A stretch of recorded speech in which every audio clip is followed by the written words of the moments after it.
John Gacy, nació en Chicago el 17 de marzo de 1942, siendo el segundo hijo y único varón de 3 hermanos de John Stanley y su esposa Marian Robinson. Durante su infancia, Gacy era gordito y poco atlético. Era muy cercano a sus hermanas y a su madre, pero tenía una relación difícil con su padre, quien era alcohólico y agredía físicamente a su esposa e hijos. A lo largo de su infancia, Gacy se esforzó por hacer que su padre se sintiera orgulloso de él, pero rara vez obtenía su aprobación. Este conflicto fue constante durante su infancia y adolescencia. Uno de los recuerdos más antiguos de la infancia de Gacy era cuando su padre lo agredió con un cinturón de cuero a los 4 años por haber desordenado accidentalmente piezas de un motor que su padre había armado. Su padre lo menospreciaba regularmente y lo comparaba frecuentemente con sus hermanas, llamándolo idiota y estúpido. Gacy comentó que nunca fue lo suficientemente bueno a los ojos de su padre, pero nunca lo odió por eso. En 1949, el padre de Gacy descubrió que su hijo y otro niño fueron sorprendidos tocando sexualmente a una niña más joven. Su padre lo castigó azotándolo con una correa con navajas. Ese mismo año, su padre le regaló un automóvil, pero siempre escondía las llaves del automóvil por si Gacy desobedecía.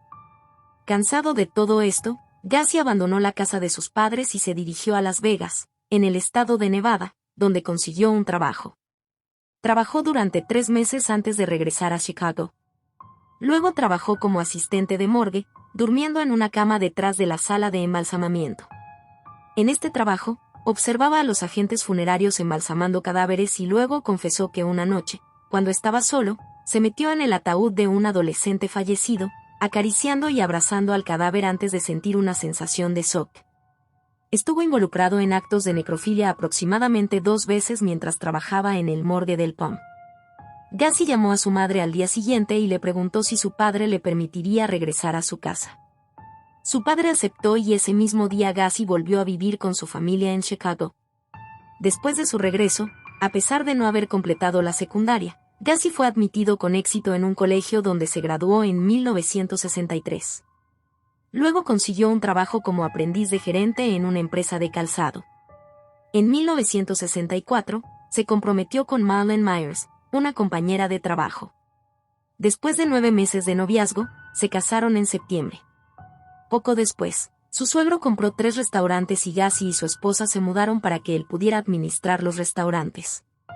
Durante su relación con Marlene, Gacy tuvo su segunda relación homosexual. Uno de sus compañeros lo emborrachó y lo invitó a pasar la noche en su sofá, traicionando a Marlene. La pareja tuvo 2 hijos, un niño llamado Mako nacido en febrero de 1966 y una niña llamada Christine en marzo de 1967. Gacy, luego, describió este periodo de su vida como perfecto, añadiendo que finalmente había obtenido la tan deseada aprobación de su padre. En una ocasión, en julio de 1966, los padres de Gacy lo visitaron y su padre se disculpó por el abuso físico y emocional que infligió a su hijo durante su infancia. Sin embargo, hubo un lado oscuro de la vida de Gacy que involucraba prostitución, pornografía y drogas. Gacy estaba profundamente involucrado en muchas de estas actividades y a menudo traicionaba a su esposa con prostitutas locales. También abrió un club en su sótano donde permitía que sus empleados bebieran y jugaran billar. Solo socializaba con jóvenes muchachos. Muchos estaban ebrios y Gacy coqueteaba sexualmente con ellos. Si no les gustaba, fingía que era una broma o una prueba moral. En agosto de 1967, Gacy cometió su primera agresión sexual. La víctima era un chico de 15 años llamado Donald, hijo de un colega. Gacy atrajo a Donald a su casa bajo el pretexto de mostrar películas pornográficas. Lo emborrachó y convenció al joven de tener relaciones sexuales. Gacy engañó a varios adolescentes haciéndoles creer que estaba autorizado a realizar experimentos homosexuales por los cuales cada adolescente sería pagado hasta $50. En marzo de 1968, Donald le dijo a su padre que Gacy lo había violado. Esto hizo que informara inmediatamente a la policía y Gacy fue arrestado y acusado de sodomía oral en relación con Donald y del intento de violar a un adolescente de 16 años llamado Edward. Gacy fue evaluado psiquiátricamente y concluyeron que tenía un trastorno de personalidad antisocial, que incluye psicopatía y sociopatía. En Navidad de 1969, el padre de Gacy murió de cirrosis. Gacy no fue informado porque estaba en la cárcel, hasta 2 días después de su muerte. Cuando se enteró, Gacy se desplomó en el suelo, llorando incontrolablemente. Fue liberado después de 18 meses, y con el apoyo financiero de su madre, Gacy compró una casa. En agosto de 1971, poco después de que Gacy y su madre se mudaran a la casa, se comprometió con Carol Hoff, una divorciada con 2 hijas pequeñas, y pronto se comprometieron. En ese periodo, Gacy se unió a un club donde los miembros se presentaban para entretener a los niños en hospitales. Era conocido como Pogo, el payaso, él mismo hacía sus disfraces y maquillaje. Solía usarlos en varios eventos e incluso en un bar al que le gustaba ir, diciendo que estaba actuando en un evento benéfico y solo pasaba por allí para beber después del espectáculo. En 1975, Gacy le dijo a su esposa que era bisexual. Después de tener relaciones en el Día de la Madre de ese año, le dijo que sería la última vez que lo harían. Pasó la mayor parte de las noches lejos de casa, diciendo que estaba trabajando hasta tarde. Su esposa notó que Gacy traía adolescentes a su garaje, además de encontrar pornografía gay en su casa.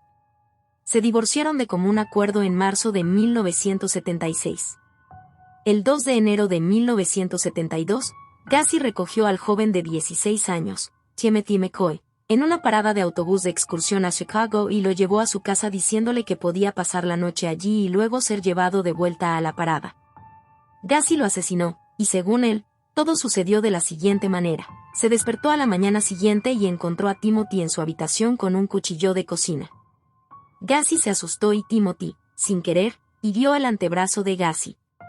Luego, Gacy le dio una puñalada en la muñeca a Timothy y le golpeó la cabeza contra la pared de la habitación. Luego, Timothy lo golpeó en el abdomen y Gacy lo agarró, lo empujó al suelo y lo apuñaló repetidamente en el pecho. Gacy dijo que luego fue a la cocina y vio una caja de huevos abierta y un trozo de tocino sin cortar en la mesa de la cocina.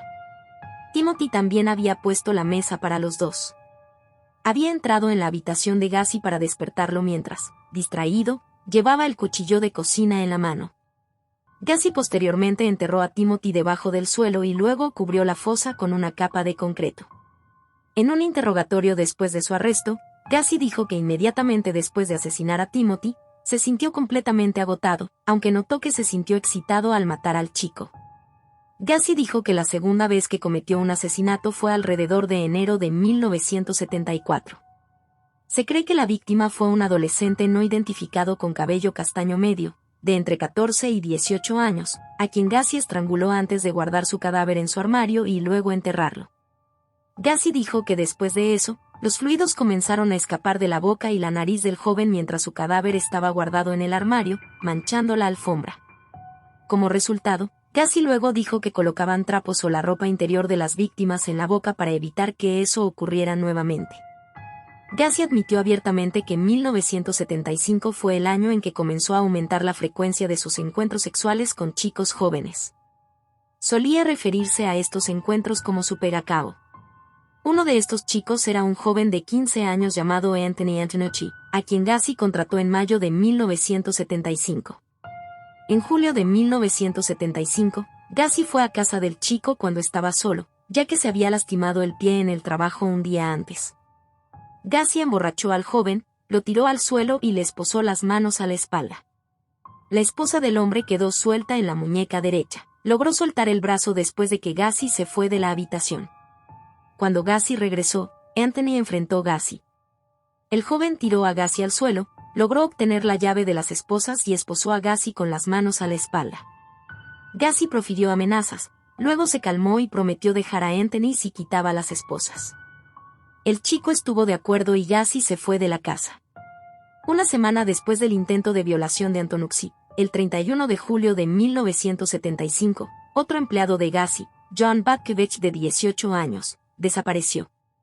El día anterior, John había amenazado a Gacy por un pago atrasado de 2 semanas. Más tarde, Gacy admitió haber atraído a John a su casa mientras su esposa e hijastras visitaban a su hermana en otro estado. Gacy engañó a John para que sus muñecas fueran esposadas detrás de su espalda, hasta que Gacy lo estranguló hasta la muerte y lo enterró debajo del piso de su garaje. El padre de John llamó a Gacy, quien dijo que estaba feliz de poder ayudar en la búsqueda del chico, pero lamentó que hubiera huido. Gacy fue interrogado sobre la desaparición de John y admitió que él y otros 2 amigos suyos habían ido a su apartamento exigiendo el pago atrasado, pero afirmó que se habían ido después de llegar a un acuerdo. Durante los 3 años siguientes, los padres de John llamaron a la policía más de 100 veces para que investigaran a Gacy. Engañar a jóvenes muchachos se convirtió en el típico modus operandi para someter a sus víctimas. Después de drogar a un joven con bebidas, drogas o, generalmente, después de ganar su confianza, Gacy mostraría a un par de esposas, ocasionalmente como parte de sus números de payaso, a las cuales convencería a la víctima a usar. Con la víctima esposada e incapaz de liberarse, Gacy haría una declaración con el efecto de: el truco es, tienes que tener la llave, antes de proceder a la violación y tortura de su cautivo. Terminaría con el truco de la cuerda, colocando una cuerda en el cuello de su víctima, atando un torniquete improvisado hasta que la víctima fuera estrangulada hasta la muerte. Gacy fue descubierto luego de una investigación sobre el asesinato de Robert Piest, un adolescente de 15 años, en 1978. Las sospechas llevaron a la casa de Gacy, donde se encontraron pruebas concluyentes de sus crímenes, incluyendo pertenencias personales de varias víctimas y un olor que provenía del espacio debajo de su suelo, donde más tarde se descubrieron cuerpos enterrados. Gacy fue arrestado el 21 de diciembre de 1978 y, tras una confesión detallada, fue condenado por 33 asesinatos. Fue sentenciado a muerte el 13 de marzo de 1980 por 12 de esos crímenes. Gacy pasó 14 años en el corredor de la muerte antes de ser ejecutado por inyección letal en el Centro Correccional de Stateville el 10 de mayo de 1991. Durante su tiempo en el corredor de la muerte, Gacy fue apuñalado en el brazo por otro preso, pero sobrevivió al ataque. Gacy fue ejecutado por inyección letal en 1994, y antes de eso, su última comida fue un balde de pollo frito de KFC, camarones fritos y una soda de Coca-Cola. ¿Qué opinan sobre este caso? Dejen su opinión en los comentarios y hasta la próxima.